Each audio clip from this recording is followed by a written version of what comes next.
النهارده بقى هنعمل فطيرة الدجاج السريعة من غير فرن بكوبايتين دقيق وصدر فرخة واحد. هتعملوا أسهل وأسرع فطيرة في 5 دقايق بس. هنبدأ أول حاجة بالعجينة ودي سهلة جدا ومش بتحتاج تخمر. كوبايتين من الدقيق وعليهم رشة ملح، نص معلقة صغيرة من البيكنج باودر ونص معلقة صغيرة من السكر، معلقتين كبار من زيت الزيتون أو أي زيت عادي متوفر عندكم، ونعجن بمية عادية ونلم العجينة ونريحها على جنب لغاية ما نحضر الحشوة. عندي بصلاية صغيرة قطعتها مكعبات وفلفل أخضر برضو قطعته مكعبات صغيرة، ولو عندكم فلفل ألوان كمان تقدروا تضيفوا. طاسة بقى سبتها تسخن كده على النار وضفت فيها معلقتين من الزيت وبعد كده مكعبات الدجاج. ده صدر واحد بس قطعته قطع صغيره، تبلته بملح وفلفل اسود، ثوم وبصل بودره، بابريكا، بهارات دجاج او 7 بهارات، رشه قرفه، كزبره جافه. نقلبها بقى كده تقلبتين ونسيبها على النار كمان 5 دقايق، وكده تكون حشوه الدجاج استوت وجاهزه معانا. نحطها بقى في طبق ونسيبها على جنب كده تبرد علشان نقدر نستخدمها على العجينه. هنبدا بقى ناخد العجينه بتاعتنا بعد ما ريحناها كده 10 دقايق علشان تتفرد معانا اسهل، ونقسمها لجزئين. الجزء الاول ده يكون الفطيره من تحت، والجزء التاني اللي هنغطي بيه الفطيره من فوق. هنبدا بقى نفرده بسمك رفيع. العجينه دي ما فيهاش خميره فمش هتخمر،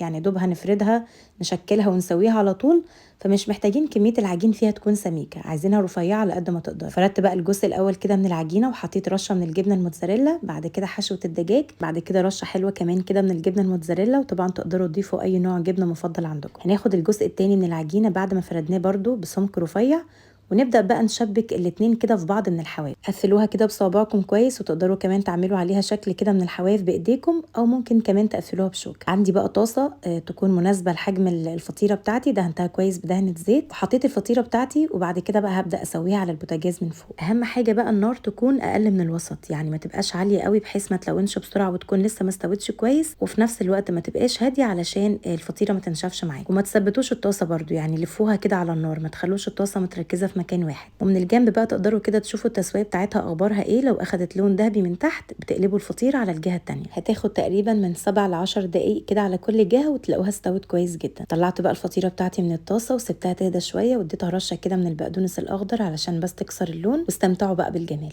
عايزه اقول لكم مقرمشه جدا من بره ومن جوه طريه، وحشوه الدجاج رهيبه وريحتها تجنن.